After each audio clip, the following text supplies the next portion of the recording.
2021 regular Board of Commissioners meeting, and I'll call the meeting to order at 10:32.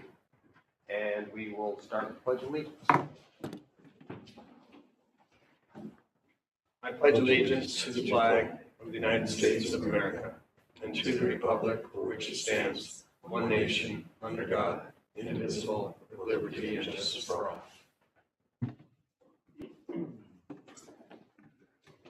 All right, roll call on Bruce Ansel. John Crawford. Matt Rupert. Jason Vanderveen, Fire Chief. Joel Nielsen. Jessica Kohler, Finance Specialist. Thank you and welcome. Thank you. Am I missed? Oh, we'll get to that. Thank you for being here. I'm assuming there's no public comment? No. All right, we'll open the Volunteer Pension Board meeting. We have the approval of the February 15th minutes. Is there a motion to approve said minutes? Oh, so that's seconded. So All right, now it's been moved and seconded. Any discussion? All in favor? Aye. It is unanimous. Just a note for the record, I haven't heard from Commissioner Fisher, so we'll have him hopefully arriving here, or we'll figure out what's going on. 2023 pension participation. And then is the pension eligibility verification a separate? Yes, sir. So pension participation, we pay into the retirement based on their participation for training, and then they get Correct. credits for their volunteer service. Yes. And it's my understanding that all but 2 of our volunteers met that requirement. And what happens, are they made aware of that? Do they continue to not participate, or? They'll be made aware of it and hopefully up their participation. And if not, then we'll separate them. All right. So there is a list of those who participated that will get sent in to the pension board. So we just need a motion to approve those credits. if you want to see Yes. Who cares to see it, good.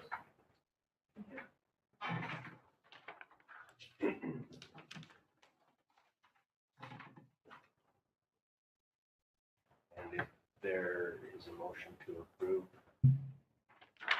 So Any other discussion, questions, comments? All in favor?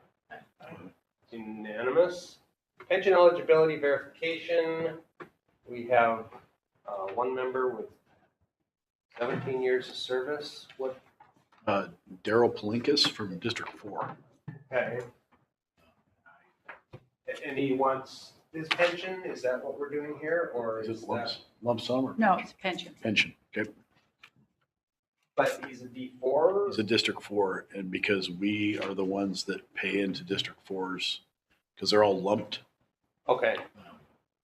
they're all administratively under District 21. Okay. So So we need a motion to approve the pension eligibility for Daryl Holiness. To approve. Discussion, questions, comments?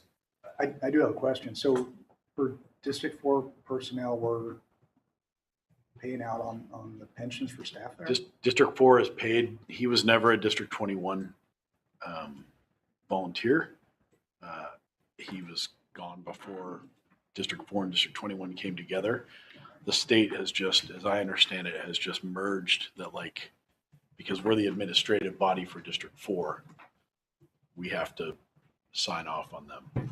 So When was the last, time he participated as a volunteer? I've never seen this gentleman's name before. Okay, so somehow he's met the age eligibility and has requested. Paperwork comes from directly from the Board of Volunteers, not from him.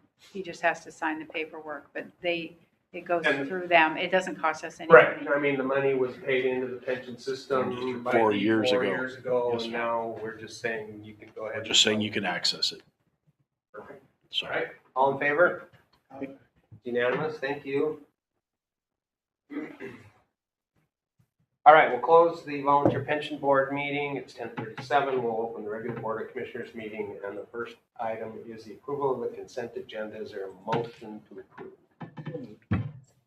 Moved and seconded. The consent agenda includes the meeting minutes from February 15th, the March 6th special meeting, staff reports, financial reports, voucher, payroll, and benefits. And I will read those numbers. And the January revenue was $916,180.16. The expenditures for March, $811,643.75.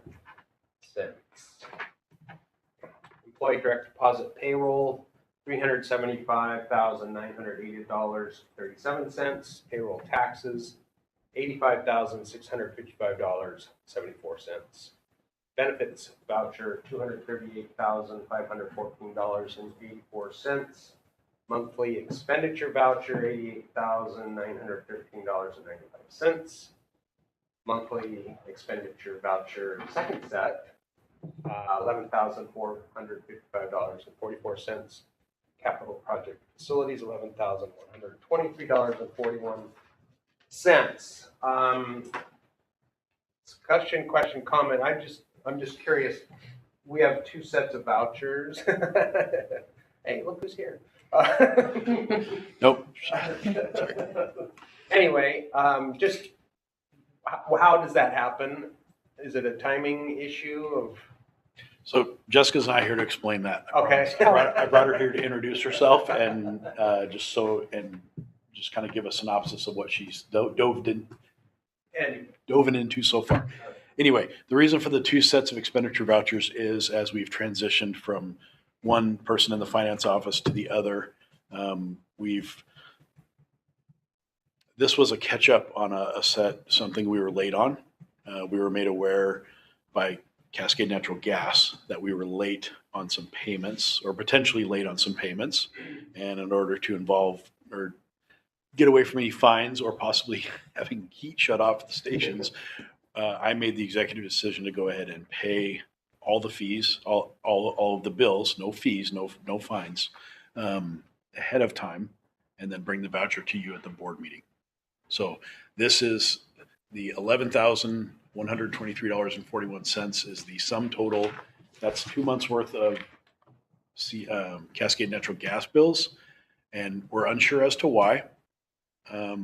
But we have received paper bills from Cascade Natural Gas for as long as I've been here. Somehow they were flipped. Our account was flipped to receive electronic payment to an email that Didn't exist, or that was hacked. no, not hacked, just doesn't exist, or it's not is now checked on a daily basis, but was not being checked on a daily basis at that point. So it was going to a former It is employee. valid. It's a valid email. Okay. Yep. It was just for whatever reason it was sent to that email address. Jessica was not receiving any notifications, and all of a sudden we got a letter, and we were kind of confused.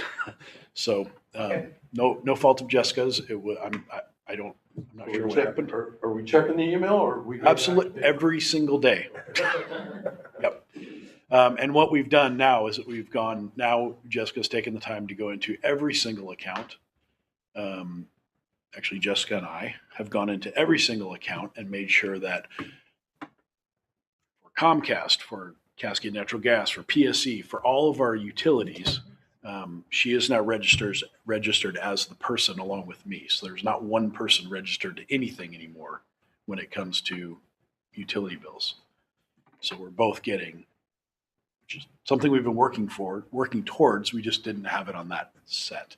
So that's the reason for the second voucher. Perfect. And then one other question on the chief's report. I know that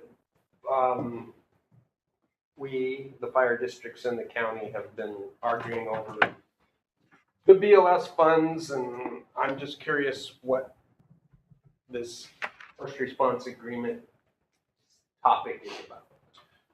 The first response agreement is an agreement between all the fire districts and fire departments and the county to provide BLS services, 911 BLS services.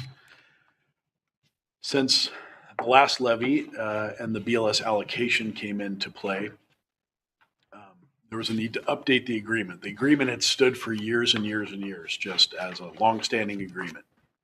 There had been some mergers, consolidations, as well as the BLS allocation funds came into play at the end of the last levy. So we put together what could have been a quick and easy agreement. It took about a year to put together to allow for those BLS allocation funds, the larger sum we received from the last levy, to be dispersed to the districts. Both parties, both the Fire Chiefs Association or the Whatcom County Fire Chiefs and the county agreed that we need to update this agreement moving forward into the new levy cycle, which we're currently in. That has proved to be more difficult than originally thought. The county, in my perspective, the county is adding a lot of unfunded mandates. They want to do some pretty severe auditing of the funds when we already go through a state audit process. They want more tracking. They're really worried that we're spending these BLS allocation funds incorrectly or haphazardly, with literally there's no proof of this, that they just assume that, and I'm going to take a little liberty and say kind of in their rollout of this study, they seem to think that the fire districts are just operating willy-nilly. They're wanting to put a lot of restrictions on how the money can be spent. And like I said, auditing a bunch of other things, as well as what kind of business we as fire chiefs or fire districts and cities can conduct. We're pushing back and saying, sure, we'll adhere to some of these as long as you adhere to them as well. We too would like to be able to audit the BLS, the levy funds, and that we would check the county's calculations before money's dispersed. And that would be done by a committee of fire chiefs and financial people of our choosing. One of the things they're telling us is that we can't use that money to subcontract with anything. It has to go for people or items. And we're saying, okay, then you can't subcontract with any of the EMS funds either. And if you do enter into any negotiations about subcontracting, you need to inform us, 30 days prior to the first negotiation session. We're asking them to do the same thing, and they're not wanting to do it. So the fire chiefs finally got fed up, and we decided to hire an attorney, and we're going to enter some actual legal negotiations for this agreement going forward. So it's been a bit of a process. I'm on the committee to help make sure that this, as one of the larger districts in the county, or the larger district in the county, I'm on the committee to make sure that this agreement gets signed, but that it's fair for all of us. And I've heard that some of this money is critical to some of the smaller districts, obviously, because they don't have very large budgets. But the requirements that are coming from the county seem to be becoming very cumbersome and not worth the small amount of money that they are reimbursing this district for. Is that?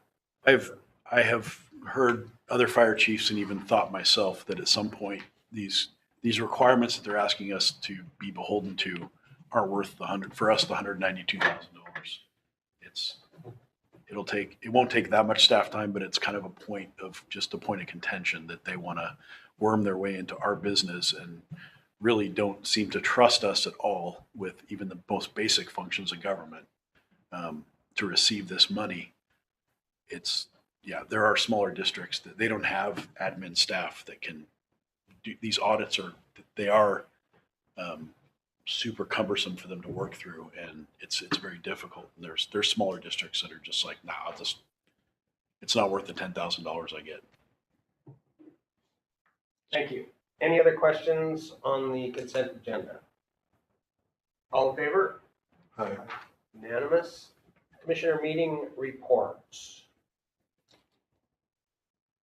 I guess I'll start. We met with Liz Loomis group, this last 2 weeks ago now. Just our regular, every month we have a meeting and update and basically talk about where we're at, where we're going, and of course the biggie from that was the resolution that we're going to look at today and approve. So once we make a decision on what the levy lid-lift amount is and approve that, then they're ready to roll out all of the information to all of the sources that are need to know about it, as well as work on the video clip the chief is going to do soon. But we had to know what the levy lid-lift is going to be before we can finalize all the wording. There's another card, the mailer card, that's going to go out eventually. But again, all this is depending on us passing this resolution so that they know what the numbers are, so that then they can continue to educate the public, and then we'll move forward with meeting with as many community groups as we can possibly get a hold of. So, and then the other one I attended was the Whatcom County Fire Commissioners. I know that Commissioner Crawford was there as well. I will defer to you on since you were there in person and I was online, as to your thoughts on that meeting. So we all met, and it's not a declaration of protest anymore. We had a speaker from the county council. Strimler's his last name. I can't forget his first name. Anyway, he joined us. He asked some good questions. We asked some good questions of him. He doesn't have much knowledge of what's going on. He claims that he's new and playing catch up. So 7 fire districts have actually signed a letter and sent it off to the county council. So they're aware that 7 fire districts are actually protesting this. We came to a consensus at the meeting, all the county fire commissioners, that we will write a letter of appeal, and that will be sent by the executive board, and we'll go from there. There was talk about they've gone out to bid to find a company to do this study. Tuesday, they had a meeting. We don't know if any of those bids were opened. We don't even know if they moved forward on Tuesday or not. We're waiting to hear back if they actually did go out and open these bids and select a company. So that's kind of where we're at, and that's what everybody wanted to do, was send a letter of repeal to stop this. So with that, I took it upon myself to draft a letter that I sent to the board for just FYI. The intent was just say, hey, I know it takes time and effort for people who are really busy to put the words down, and I used the comments that Liz Loomis had returned per your request, Commissioner Rigberg, and took out all the whereases and the therefores and just kind of toned it down and sent it off to the chair of the county commissioners, Robert Roy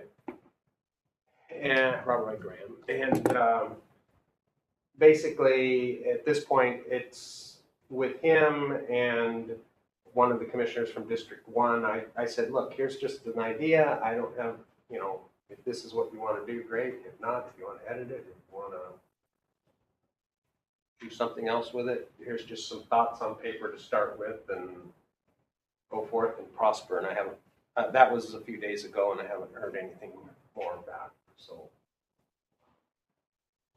I guess if nothing happens there, if our board wants to send this letter, we could do that, or we just sit and wait for the county? What's your thoughts? We're gonna have to wait a couple days. I mean, we'll find out if If they've already made the if decision. they've already made a decision, then it's kind of a wash. Sure.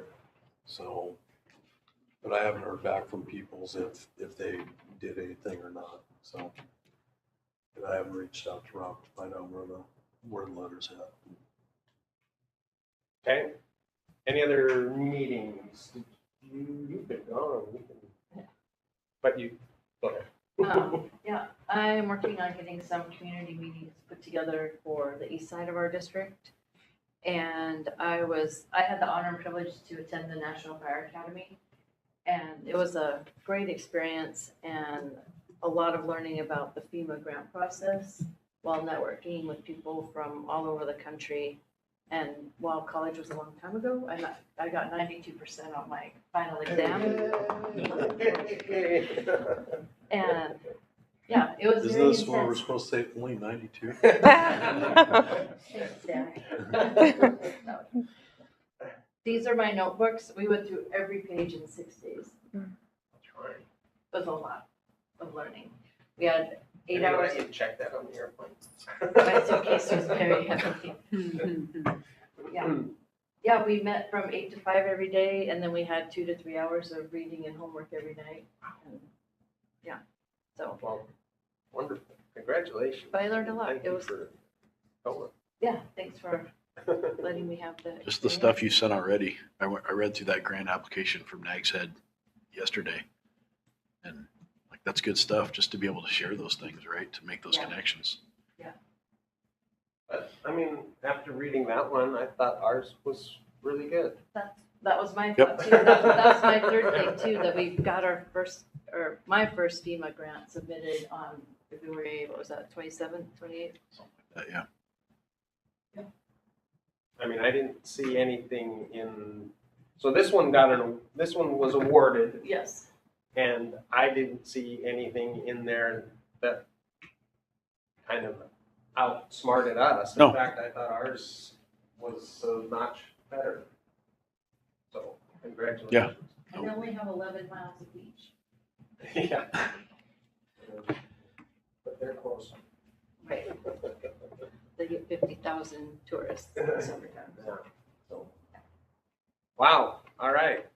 If anyone wants to borrow the books and read, I'm sure you'd be happy to share them, right? Very happy to share. All right, well, and so just timeline-wise, how long before we might hear anything back? Is there a cutoff, or is it just like sending your taxes in and then get them when you get them? Pretty much. All right. Pretty much. Matt, I know you've been Yeah, I was very busy. otherwise incapacitated, so yeah. All right, very good. Local 106 was gonna be here. I ran into Mr. Brown at, unless somebody's online, but anybody out there? Which is fine. I know he experienced a little medical issue walking across the parking lot. Somebody ran into him. So maybe he's having surgery.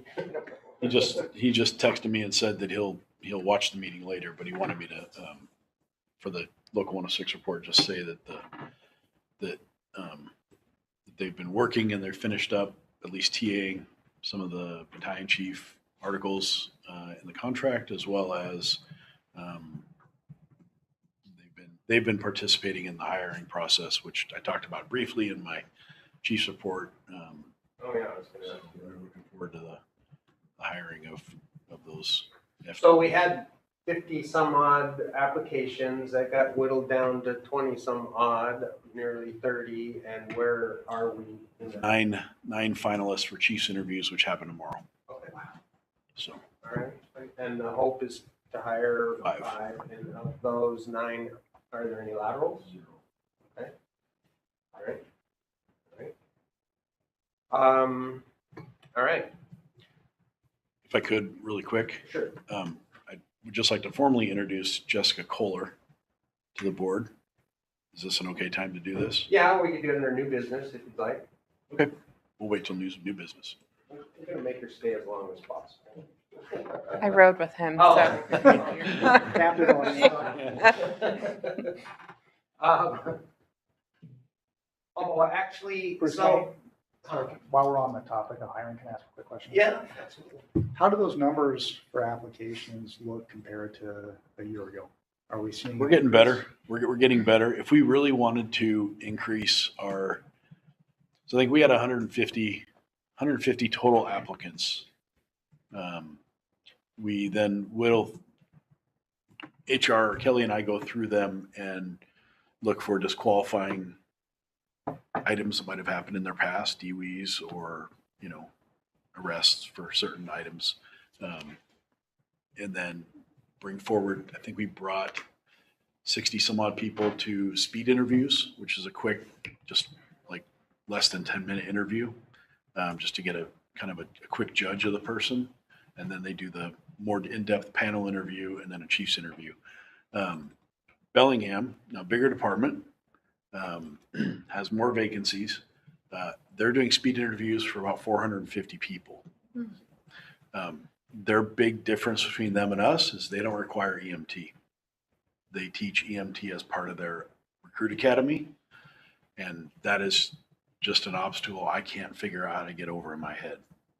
It takes a number of staff, or you have to hire it out. You have to have the facilities, all the equipment. It's not a simple class to put on. If we can, my goal is for us to get to that point where we can offer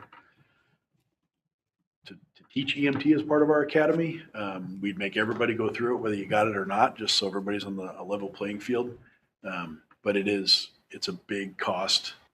It's a big cost, and it's a lot of human hours for instructors and preceptors and those kind of things. But I'd say we're getting better. We're getting better numbers, and we're getting better quality. For a while there, it felt like everybody was hired out. We were seeing the same people over and over again. But I think it sounds like we've got some exceptional candidates in these top 9. So the board the board apologized for Friday and the difficult sorting out process that we get to go through at the Chiefs level. So yep. Yeah.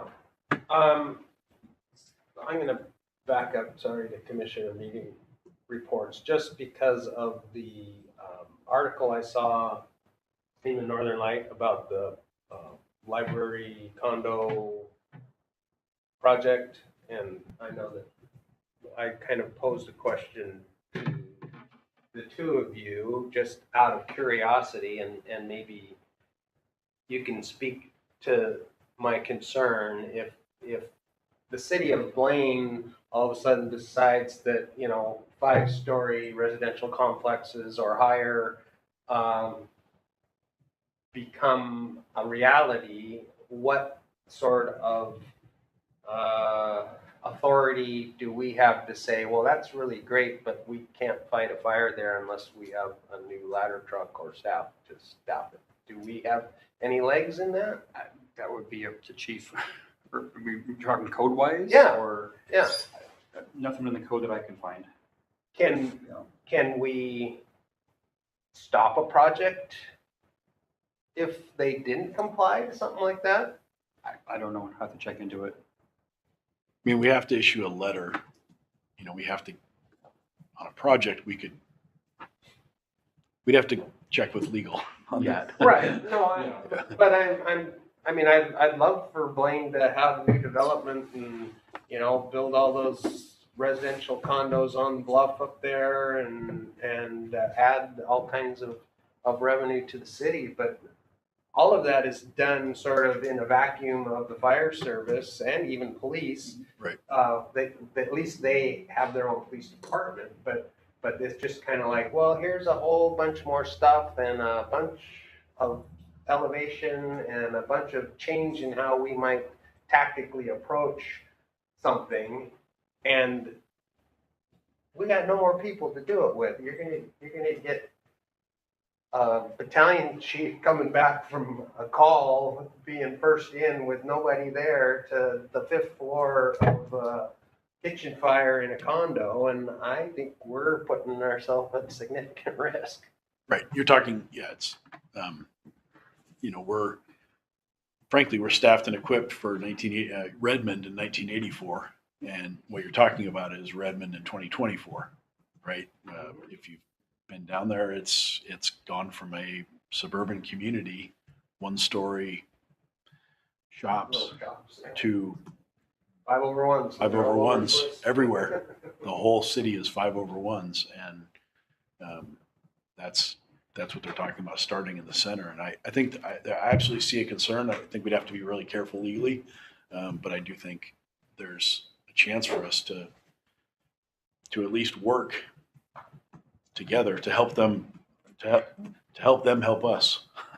Well, So yeah, I mean, and it might be, passed on, obviously, the developer or the, Right. the cost of the units when they sell them or whatever it is, but I personally think we should be on the front end of this, not on the back end of it, Right. where, oh, they built them, now what do we do? How about we have the discussion on the front end and say like, man, we are really in favor of all this grand development. Have you ever thought about how we're gonna rescue somebody off the 5th floor or put a fire out? Or I know the codes will require sprinkler systems and all kinds of Sprinklers, wonderful apparatus things. access, Until water supply. someone parks their e-bike on the balcony and the battery blows up and now we got a mess. We had this conversation many months ago as well, when this stuff started first coming out. I remember asking you if we had even the equipment for it, and you had advised we did not. That is a significant concern. And there's always, I know in talking to the chief of Fire District 7, there's always what the first plan is, and then there's what actually gets built. And sometimes what actually gets built is worse. You take a look at the commercial project that's going up on the west side of Main Street, the west side of I-5. That was going to be a 5-story, loaded, have some lower income housing as well as kind of that mixed use housing. Supposed to have elevators, all the things, standpipes, stairwells. And when they started doing the math, the developer ended up drawing it down to a 3-floor walk-up, no standpipes. And Chief Hoffman has said it's actually a bigger problem now than it was when they were actually going to build. And he has no dog in the fight because it slides underneath all the, it's got sprinklers, but that's it. His crew still, now they have to carry people up and down the stairs, and it's worse than it was before. So. Man, how do you get around the ADA stuff? First floor, Huh? first floor residential units for 88. Yep. Oh, I think all the Just accessible walking. units are on the first deck. Yeah. Right. So. Wow. Okay. Anyway, I threw that out to you because you do attend the meetings, but I threw it your direction, and I just would love to see some planning ahead of time. And I know everybody's busy, but this isn't something that we should pretend isn't going to happen. Even, I know they're encouraging growth and they're trying to get businesses and things to come in, and as those get bigger and larger and more complex, we have the same crew that we had 20 years ago. We can't take on any more risk workload, so my 2 cents. It's very sharp. I know. I haven't acted on it since I. No, I So- know, I'm not but saying you I'll haven't. get I your just message and, yeah. wanted you to just at least monitor it, and it would be nice if there could be a sidebar discussion and say, hey, are you guys thinking about this? Right. It's kind of like the tax issue, right? The TIF. Yep. Hey, yeah, we're gonna do this development, and by the way, we're gonna take all your tax money away. from this new development so that we can pay for the infrastructure, but you get none. Well, that's really bad. Right. Hey, sorry, I'll step off my soapbox. Unfinished business, Birch Bay 63, phase 1. Where are Struggling? we? Yeah. I did- Staff struggle? Yeah, staff struggle. As I said, when you and I met earlier, I just can't seem to get on top of this thing with everything else. So talking with staff in the office, they encouraged me that maybe we started looking through some of the documents that we recently got from Rice Fergus Miller, and it talks about all the different project teams. And once I got done having the panic attack, they said, well, maybe you can get a project manager, maybe. So I talked with Commissioner Ansel, and I'll let him kind of take the rest of it. But yeah, this is going to require like day to day on top of everything else. I just I don't want to say I don't have the time, but I can only devote so much time and resources to certain things. And this is just getting to be more than I can handle. So I guess what I was hoping to do is, with your permission, reach out to Richard Davis and double check about the legality of contracting with an actual project manager who could actually oversee this thing. They'd still check in with me or with us or a committee, however we decide to form it. They're not going to make any decisions. They're just going to make sure the timeline's moving, things are actually getting done and moving ahead. And then if that's possible, then talk with Mr. Davis about how do we do that? Is that a request for qualifications? Is it can we handpick somebody? Is there a firm or somebody, is there a group that does this for public entities? And then just do some investigation and see what that would cost. So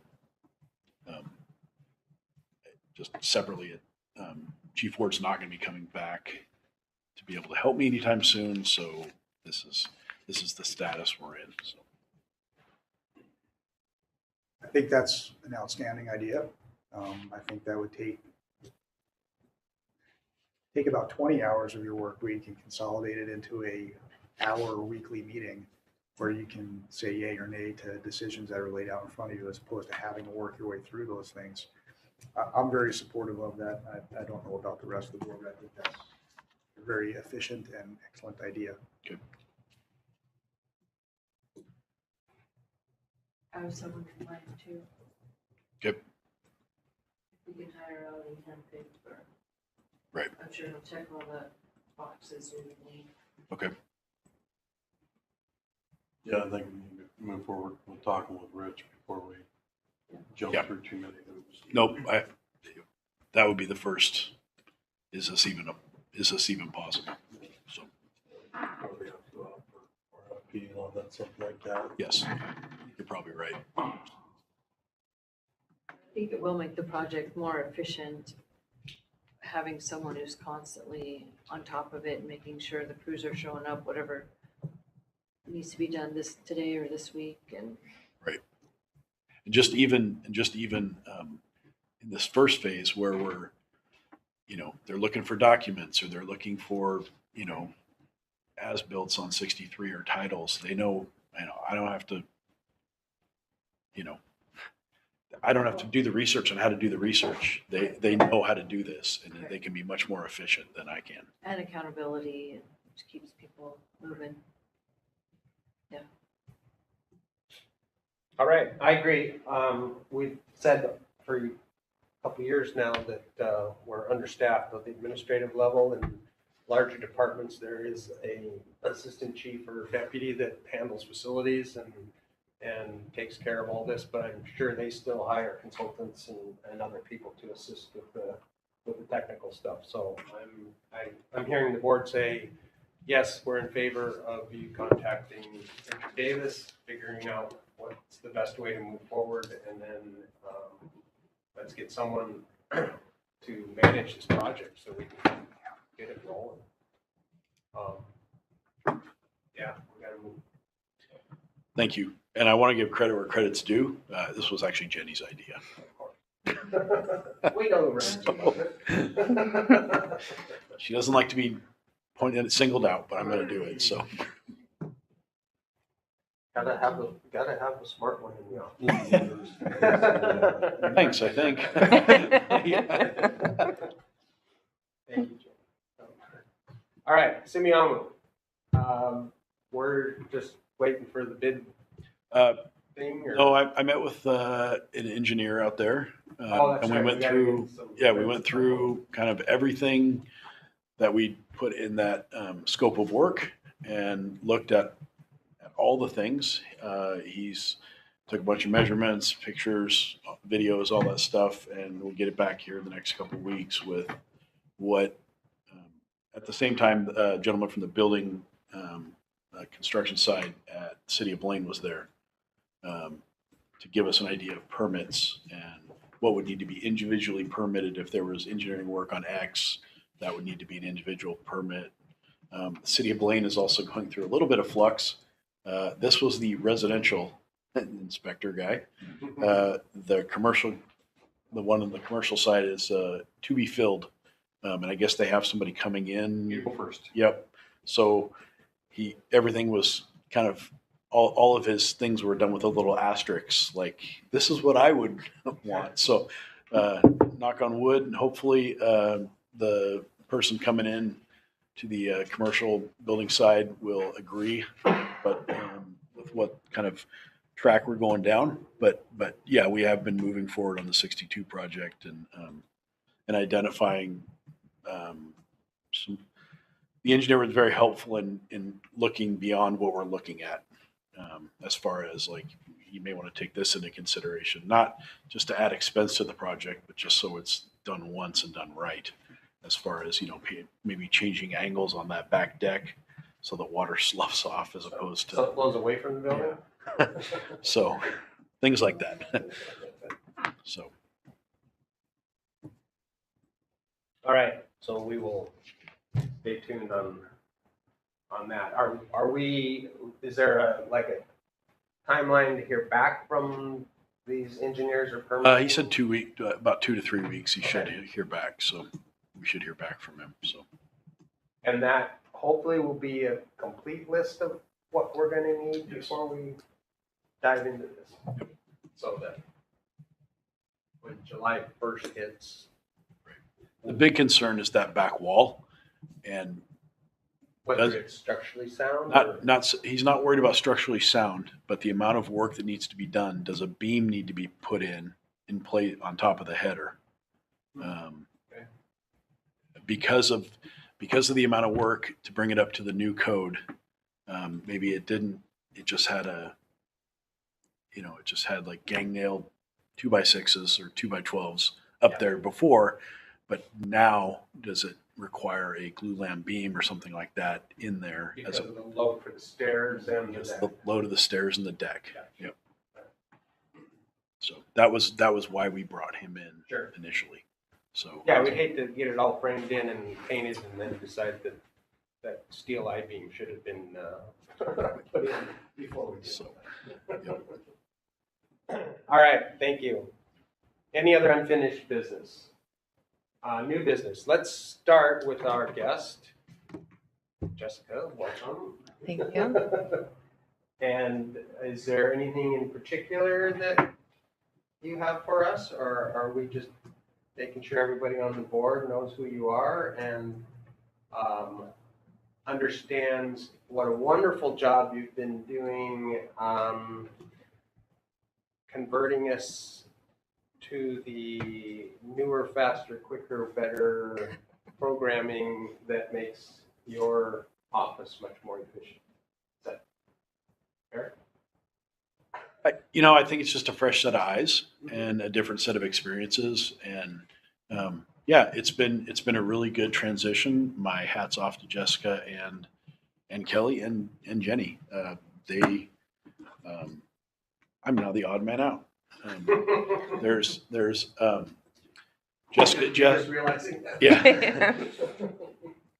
Jessica has really complimented the team, or the crew, I should say. She likes to help. She wants to learn. She wants to learn all about how the fire service works or doesn't work in some cases, and has really gone above and beyond, I think, any of our expectations in the office as far as what she's wanting to tackle. And she's methodical and neat, and everything. She's able to explain everything that she's doing and show, and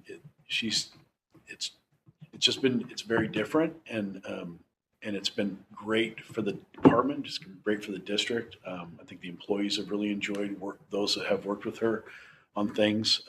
She makes things very easy for people. She explains things extremely well. It's been really, really nice to have her in the office, and we're very thankful that she chose to come work here, because it's been a very smooth transition. Well, no, it hasn't. It hasn't. But the hindsight has been laughing at high fives as opposed to gnashing of teeth. We've had our moments, we've had our month, but yeah, I'd say we're thriving, and we're getting Jessica the training that she needs, and I think she deserves. And she's been done very well with vendors, and communicating with outside vendors, and explaining the positions we might find ourselves in, and transitioning from Benita to Jessica.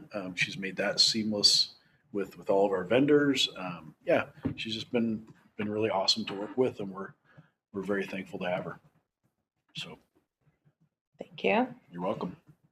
So, welcome. Thank you. And again, I mean, I've seen the work you have done and appreciate the feedback. If I have questions, you jumped on them immediately and provided insight, feedback, which I appreciate. But yeah, I think it's important for the board to see you and know who you are, since you give us piles of vouchers and things every month. And do you have anything you'd like us to know, or would be beneficial from our point of view that would either help you or that we should understand that we may be missing? Put you on the spot. Yeah, maybe it's too soon for me to know all of that, but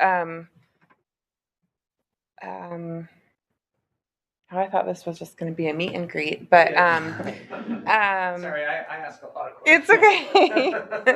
okay. No, the chief was very kind. Him and Jenny and Kelly have been helping me out a lot, and without all of them, I couldn't have, gotten up to speed so fast probably. But yeah, it's a lot of work, and it's nothing I can't handle. And every month I feel like I'm getting things, down a little bit better. And I do things a little bit different than, Benita had been doing them. So every month that passes, I feel like is just getting easier for me, to figure out maybe efficiencies and better, newer ways of doing things. And I do apologize for that second set of vouchers this month. Some sort of weird online account got issued. I am checking Benita's email daily by the hour. And I'm it's like halting the emails. I'm getting them turned over to my email, just because that's easier. But yeah, I feel like there's always something that comes up every day that I'm like, oh no, why can't I just work on payroll? But yeah, you guys are so kind, all of you, and the firefighters, and everyone has just been so great. So I feel lucky that you chose me to come here, and anything you guys need. I'm a helper. I like to help. I like to participate. I like to be involved. So if there's anything I can do to add to the board packet to make things easier to understand, or you just let me know, please. Cool. And thank you. Yeah, thank you. Thank you. Yeah, no, we're excited to have someone that can step in and take over, and we're always hoping in our organization that the people that we hire will take us to the next level, and I see that happening, so nice job. Any other questions, comments? Yeah. Questions, Academy does comments? offer fire department finance classes. Pardon me? The academy does offer Oh. several finance classes. Yeah, and you know, I've said anyway, and I'm sure the board would agree that if there is training or classes or whatever that would make your job better and more efficient, that's our responsibility to approve that and get you up to speed. So if you're like in your daily work going like, oh man, if I could just take this class, it could be so much better. I know the chief would support that, and I'm assuming everyone else on the board would as well. So don't be afraid to ask. Okay. All right, resolution 2024-03, levy lid lift. This is something we've been planning for a long time, and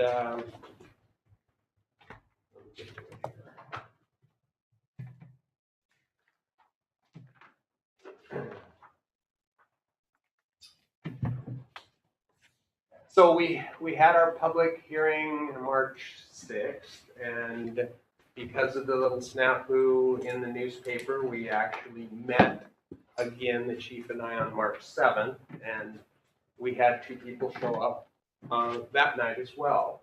So we've had a total of 4 interested people out of 35,000 voters in our district that were curious about what we were up to. All the feedback so far has been positive. I think once people understand the reality of what 1% means, they're like, oh, that's crazy. How can you operate like that? And we're like, well, that's kind of what we're trying to explain here. So the chief has recommended that we move to $1.10. And that's what this resolution addresses.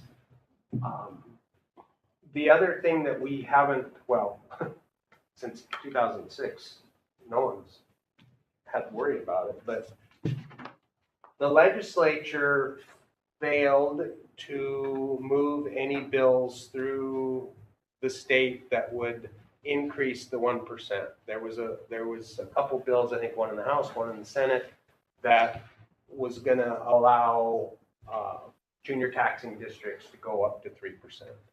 And they just couldn't find it in their purview to approve that. And so they left it up to us to ask our voters to do that. And so if you look in this resolution, the current one is suggesting a 4% kicker that would allow us to go up to 4% per year, in addition to the initial 110%, because we are $110, sorry.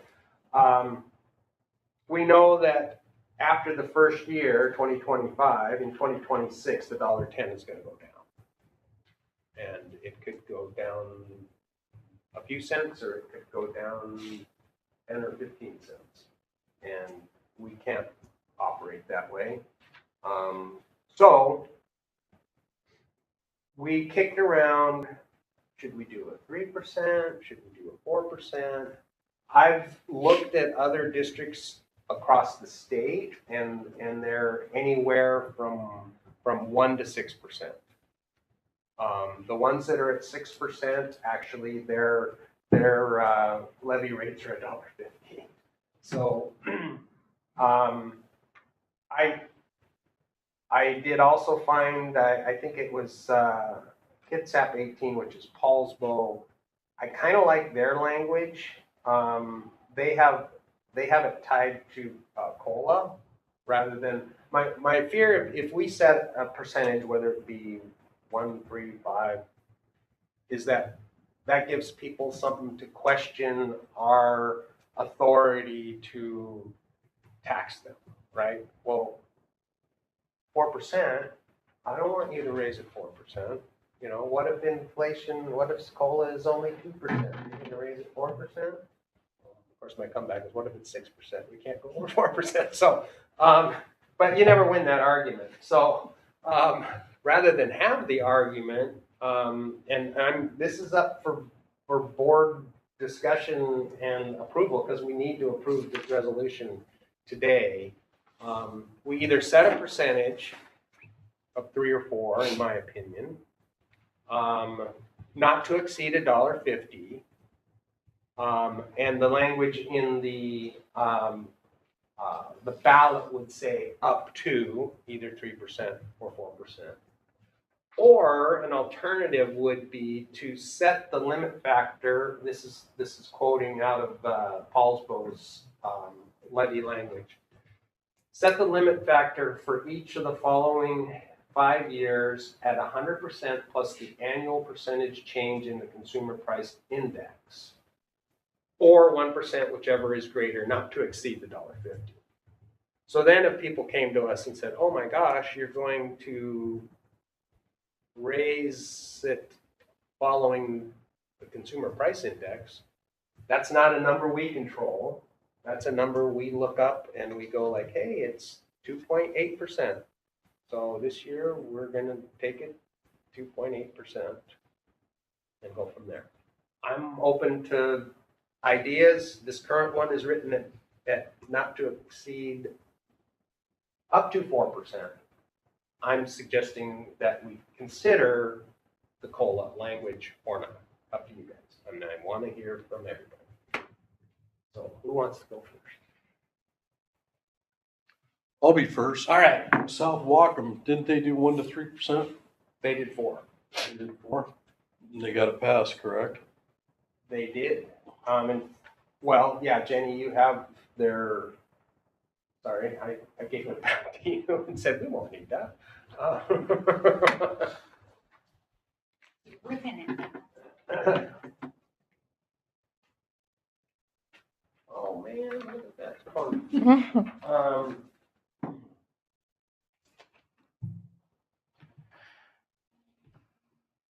So South Whatcom reads, authorize an annual increase in the limit factor of up to 4%, but not to exceed the $1.50 rate. So that's the one they just passed. Okay. And they were restoring to $1.45. Sorry. Well, that's a local department, Mm-hmm. and they got it passed. I think that we should do the same, because once we start breaking into CPI and COLA, I just see things going off the rails. Then we'll be questioned why and how and this, that, and the other. Okay. Who wants to? I'm still thinking. Okay, Give me just a moment. All right. that means it's you, Kimberly. I'm fine. Okay.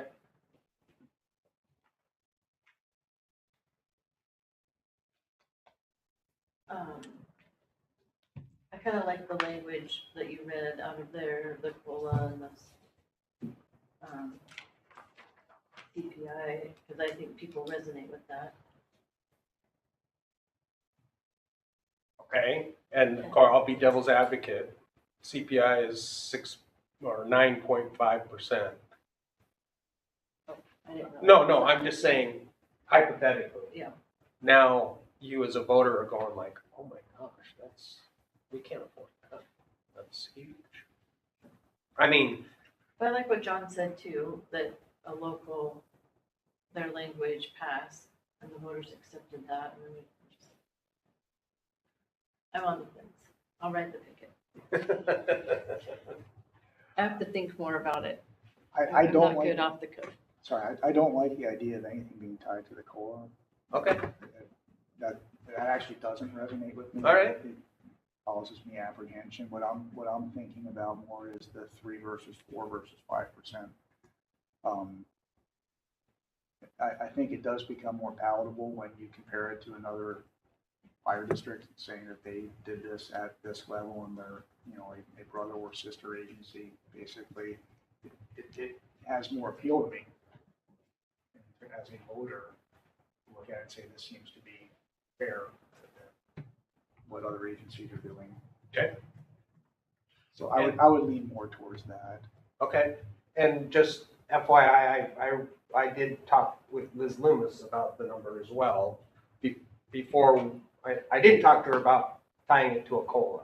We talked about 3 or 4, and she didn't have any answers. Again, it's trying to get into the head of our voters. I think the comeback we have is that it's up to 4. It's not an automatic 4. So if we come in at a 1% cost of living and we decide to take 4, we would have to answer to the voters as to why we think we deserve 4 versus 1. I think the answer is going to be whatever decision is made is really strong push for education. I don't know exactly what that means, what 4% means. I'm not supportive of the COLA. Okay. I don't like that. Because you think it could get spiral too high, or? I think 2 things. One, it can confuse voters. I think that it does create some consternation as well. I think, yes, it can spin high, and I think it will create a little bit of consternation and confusion. Okay. All right. You good with 4? Yeah, up to 4, yeah. Up to 4? I'm okay. You good? All right. So the resolution is written as the board wants it to be. So that's good. I appreciate your input and discussion. So, I suppose I should have asked for a motion before we had a great discussion, but the resolution is 2024-03, a resolution of the Board of Fire Commissioners of Whatcom County Fire Protection District Number 21, providing for the submission to the voters of the district at a special election to be held therein on August 6, 2024, a proposition authorizing a regular property tax levy of $1.10 per thousand. This proposition would authorize the district to impose a regular property tax of $1.10 per thousand of assessed value for 2024 and thereafter, and to provide for a limit factor pursuant to RCW 84.55.050 and subject to any otherwise applicable statutory dollar rate limitations, all as more particularly set forth herein. And so then it goes on to explain and cite all of the RCWs. It says it will be a 6-year levy lid lift. It says that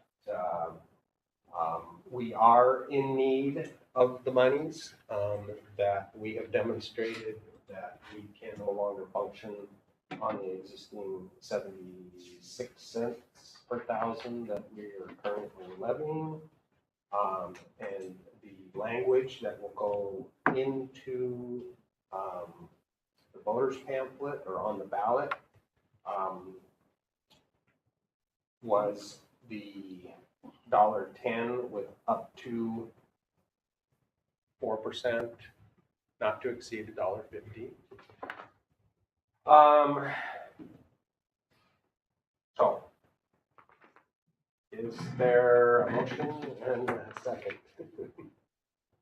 I will move to approve resolution 2024-0.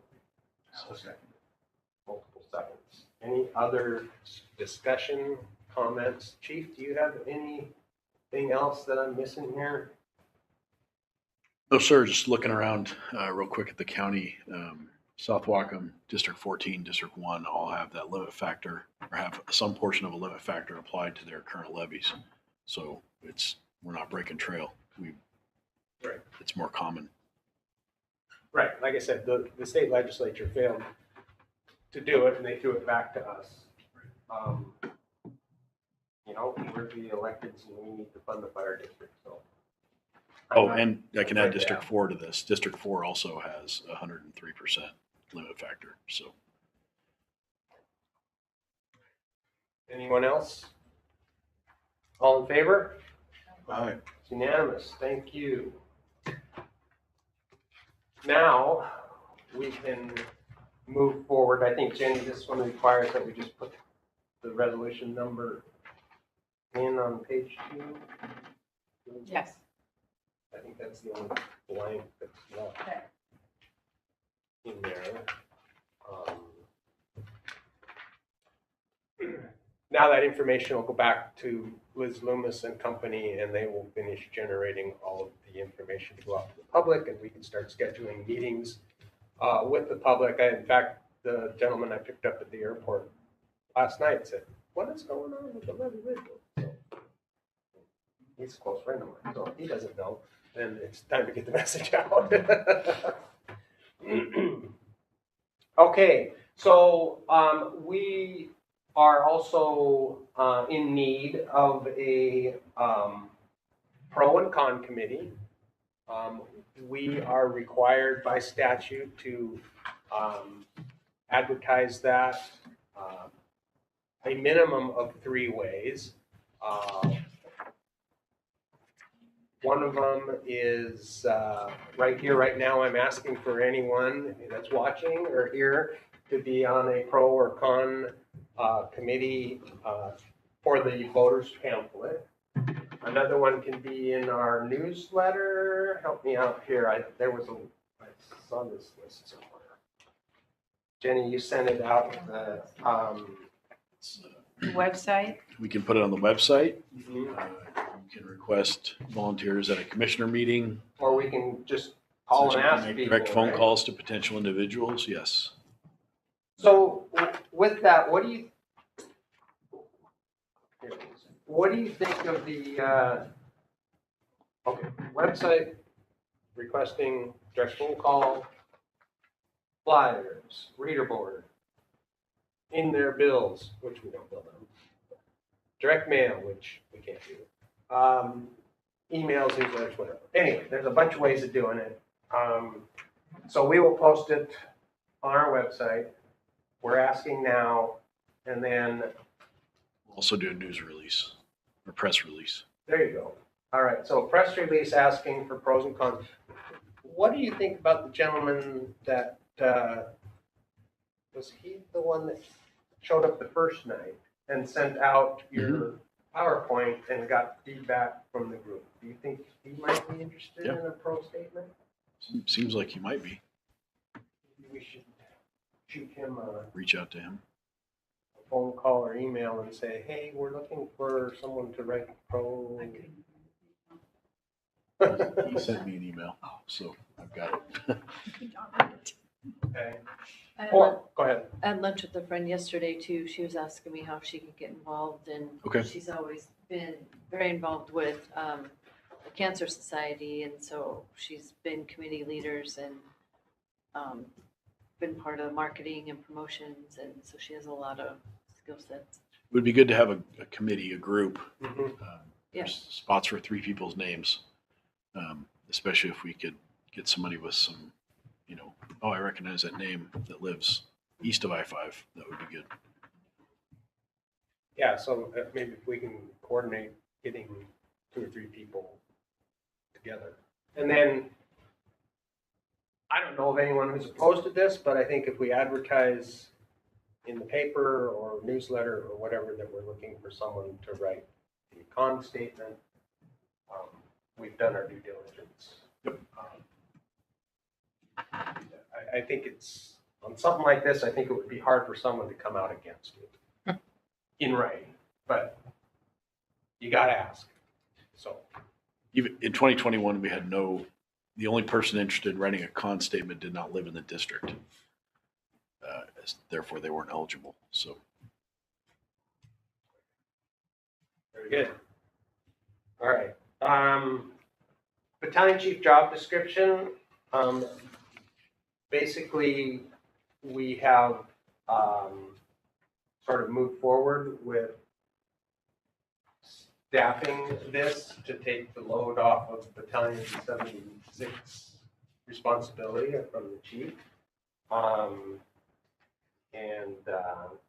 The job description, I've read it. I don't know if anyone else has had any questions or comments. Jenny, there was one edit on the spelling, on knowledge skills, and then I think there was some tweaks to the wage because of whatever the wage program was. because I did the calculation, Oh, and then you let Jessica do it. well, and I had multiple people do it, and I got voted off the island. Okay. So this is the most Yes. current, appropriate, and what made it this number? It's 125% it's 5% above what the training captain gets paid. So it falls in line logically with industry standards. Battalion chiefs typically make starting at 125% of top step firefighter. So it falls in line. And just maybe to buy some credibility for the local, I presented the number and they said, thank you. There was no back and forth. They understand that we're stretching a little bit. And so they're just glad that we're. And or you changed it to the second to the last paragraph, must have 8 years, and we used commissioned officer because you don't want to have to go back and change it if we have lieutenants or captains. Correct. This way, if we, as we move forward through the negotiations, and this was identified that we're kind of the last department with lieutenants, so we're going to make a name change to the rank structure. No pay increase. The job will actually flip job descriptions at the same time. The lieutenant's job description will become the captain's description. So there's no, and we're gonna sign a letter that states that they understand that there's no additional duties or anything like that comes with the title of captain, so that there's nothing to negotiate for. There's no impact to negotiate for. It's literally a name change. And that will fall in line. District 7 did this about 4 months ago. Bellingham, so all of our counterparts in the I-5 corridor don't have lieutenants, they just have captains. So that's the reason for that. And so we use commissioned officer because during this flux period, we have lieutenants and we have some captains. And so I didn't want to go back and change the job description for one word later. So we just put commissioned officer. The union agreed with that and we worked. So what you'll see in all these documents that come out, it talks about commissioned officer, and you'll start to see in the contract commissioned officer as opposed to identifying a rank. If it breaks anything out, like battalion chief, that's broken. That word is broken out. So commissioned officer will just mean the company officer rank. Okay. All right. So we need a motion to approve the job description. Yes, sir. Moved. Any other questions, comments, or discussion? When do you anticipate having that filled? Late May, early June. Great. So there will be a test for this position. An assessment center. Okay. Yep. And then I'll hold my question for the other issue later. I was just going to get to the agenda here real quick. Sorry, I was No. flipping back and forth.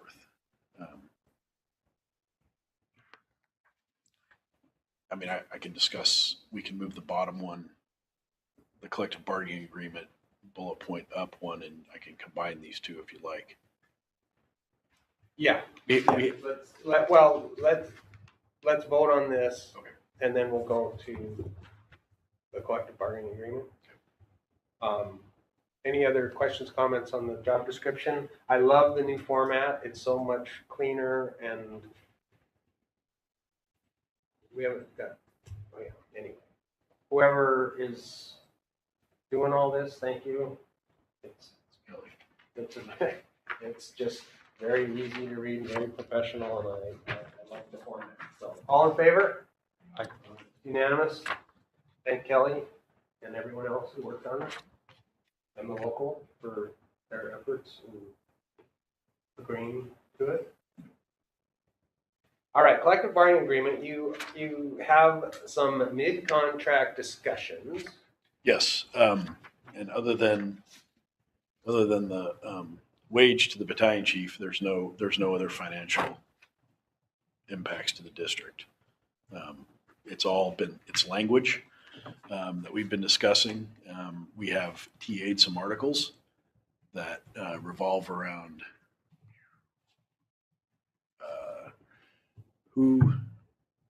scope of the agreement. Thank you.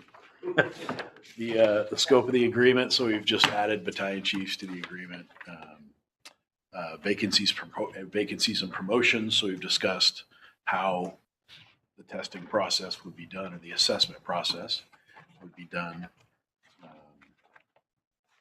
This is all to incorporate this position. Correct. Shift exchange, so shift trades, how that would be effect. So they're not a separate bargaining unit. They're part of the Yes. same bargaining unit. All in the same bargaining unit.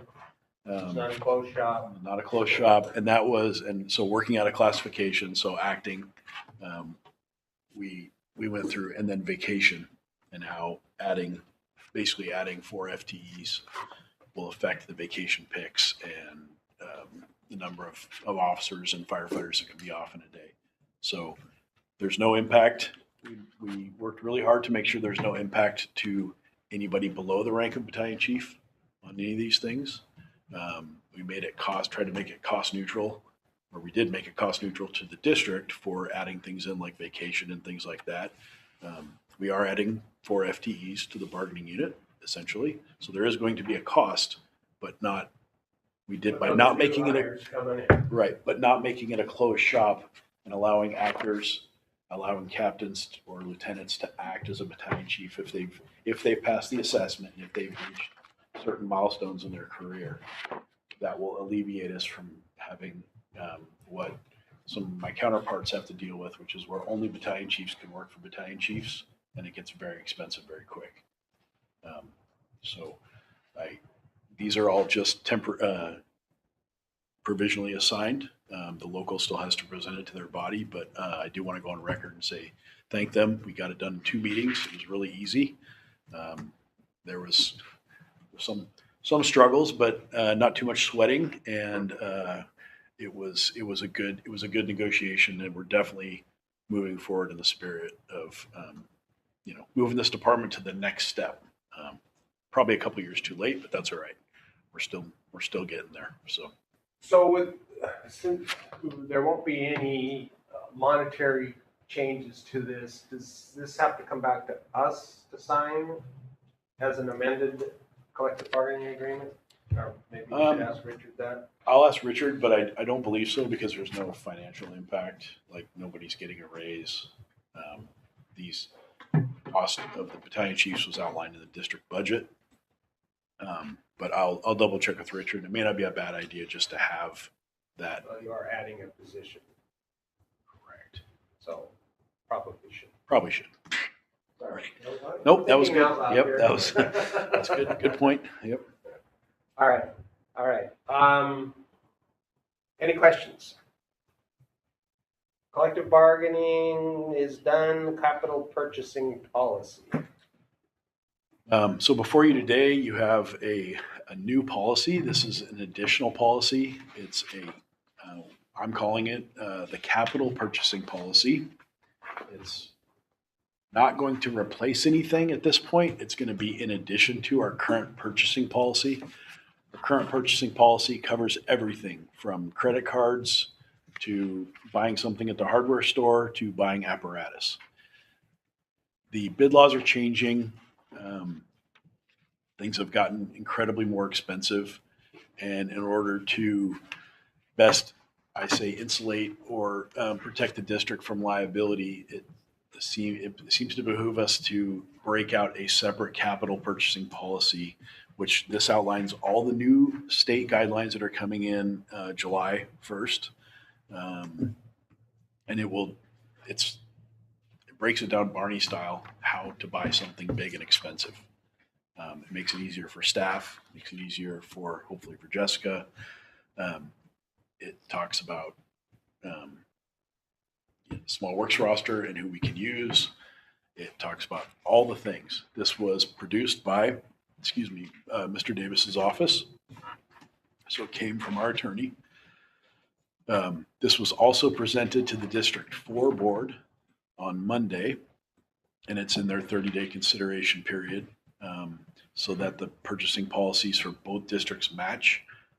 As you may remember, there was some significant capital expenditures that they outlined in their levy lid lift, and we were starting to get moving on some of those. We went back and reviewed their purchasing policy, and it was about a third of a page long, and it wasn't, and written in 2006, it wasn't very robust. So both districts would have mirror purchasing policies to make it easier for staff. I'm asking for a 30-day review. If you have any recommendations or things you want to see changed or questions, if you could bring them to me before the board meeting next month, and I can get those answers so that we'll have them on hand at the meeting, I would appreciate it. I think if you've got insomnia problems, this should do it. Well, thank you. I trust your judgment on this one, and we will do our due diligence to. Chief, do we need a small works roster? We don't need a small works roster. What we want to do, currently District 4 is the custodian of the Whatcom County Small Works roster. I asked their board on Monday if they'd be willing to give it away, and they're more than happy to do that. I know somebody really wants to get rid of it because Chief Ward used to be the maintainer of that, and it's actually really complicated and not a lot of fun. And actually, I think it's very expensive to maintain it. You do get paid back, but it's a newspaper ad is $400, and you got to do it twice a year, and it's kind of cumbersome.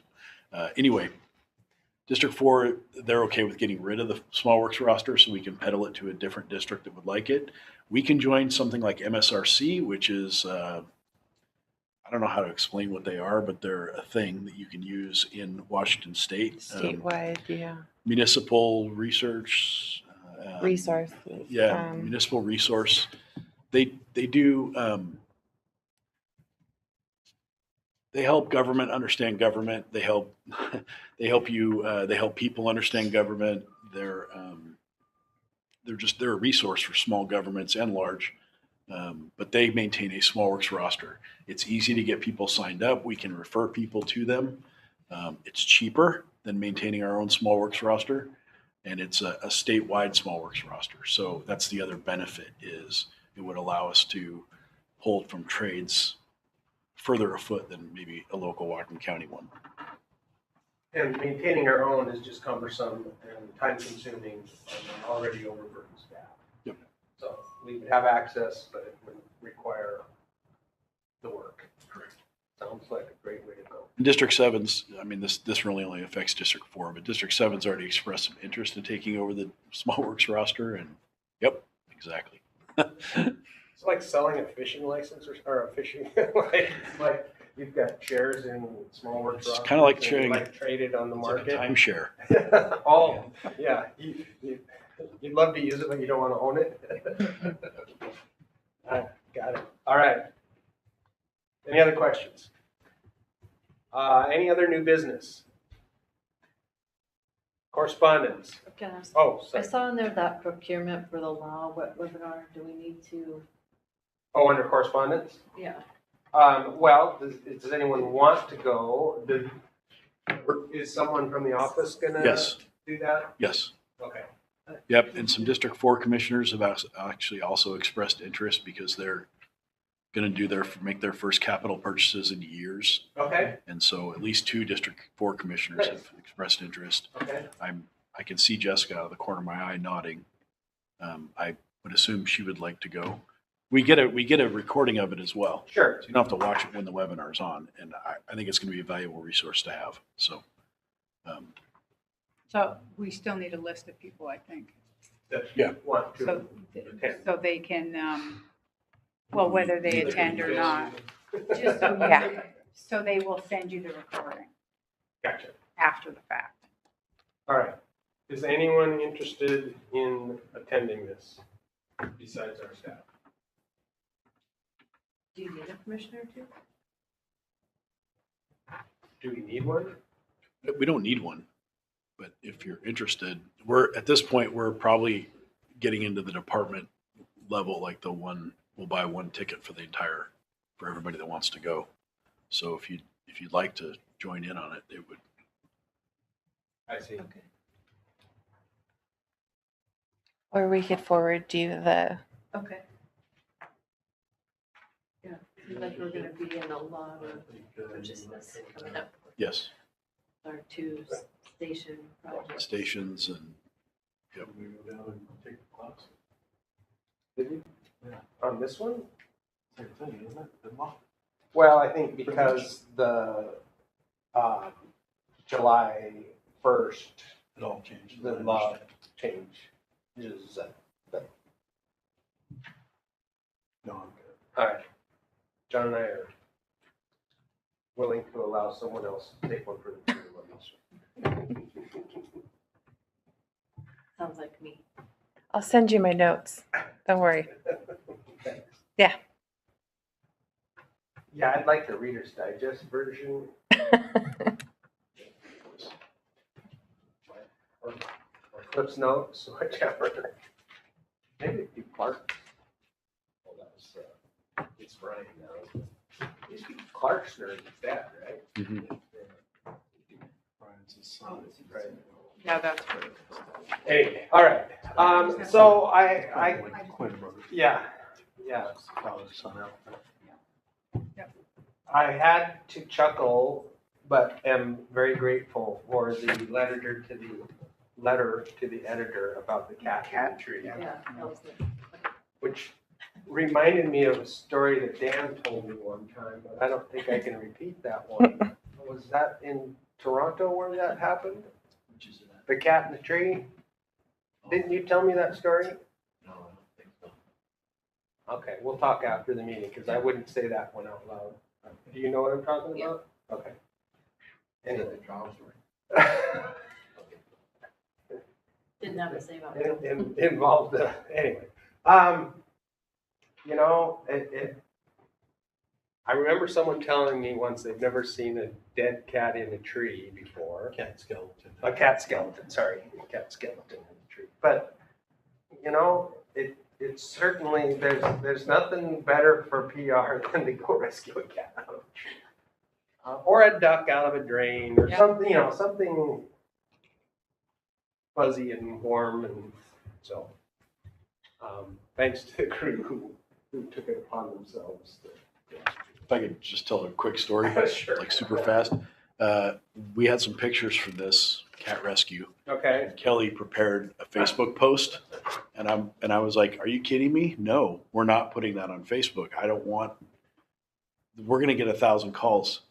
2 days later, this letter comes out, and she just looked at me like,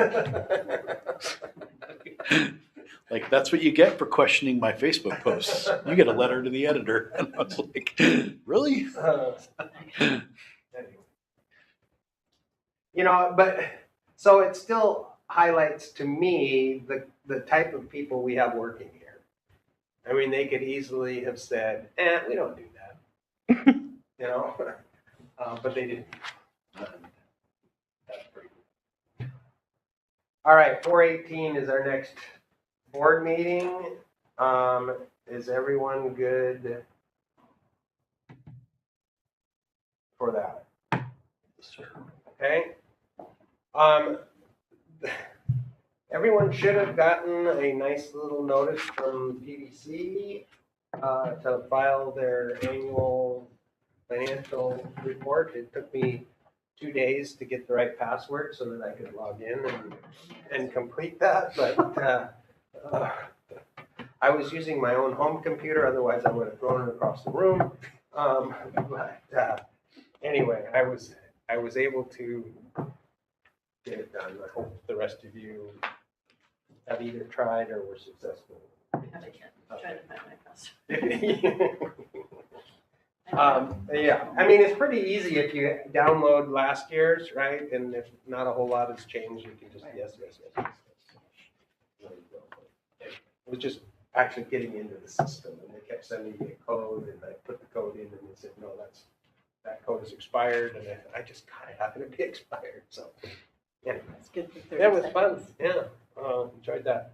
The last thing on announcements, we have been invited by the Birch Bay Chamber. They do a lunch on the same day that we do our meetings. It's third Thursday. And talking with those folks, they want to help us out in any way that they can. And they said, well, why don't we invite the chief and whoever to our luncheon, and then you can do your presentation. So it will be May 16th, and we're going to hold it at Station 63 so these folks can see exactly the condition of the fire station in the Birch Bay community, of which they are the chamber members of. And they have agreed to bring in the tables and chairs and provide lunch. We'd have to cut this meeting quick to get over there and get there on time, because I think we need to be there no later than like 11:45. So Is it possible to do our commissioners meeting over there? Make it more expedient? I think with No, we this cannot. stuff. Okay. And I don't know that the next meeting is going to be that complicated at this point. Let's do it. Thank you. Maybe we can That's start at, why I sit next to you. maybe we can start at 10 that day, Well, that would be up to, Mr. Crawford. Oh, I probably at work. I'll just leave early. okay. So is anyone else interested in attending that? Again, it's the chief's PowerPoint presentation. It's my community, so I'm going, obviously. Absolutely. But if any, you have to work, right? You go? I'll go. Okay. So the question is it a quorum issue? It's not our meeting. We're attending someone else's meeting, and we're not going to do any business or make any decisions. We're just going to watch the chief do his presentation and answer any questions that people may have. And we probably have about a 30-minute total window there. So FYI, we're starting. That's great. Okay. Items for the next meeting, we'll still need the Station 63, Station 62.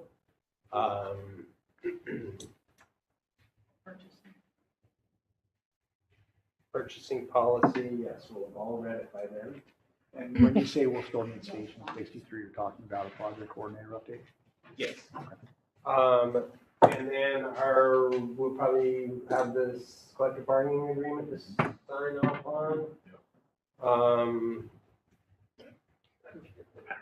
And maybe an update on the levy lift committees. At least that Pro and con, we yeah. reach out and see if we get any. Yeah, those are due on the 8th of May. Okay, Pro and con statements are due by the 8th of May. so we need an estimate. Yep. We need to get a committee going. All right.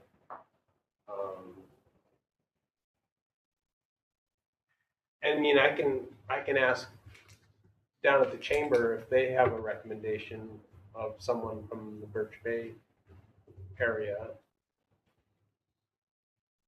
I think it would be best if we could get people from some different geographical areas together, just even on email, to bat something around.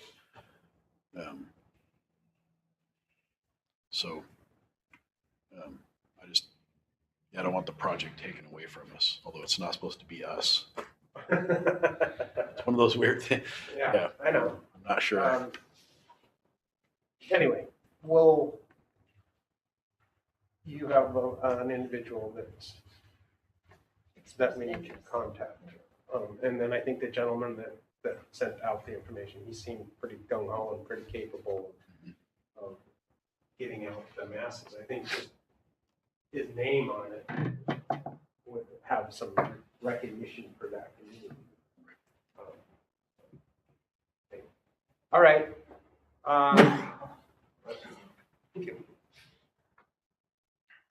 Anything else?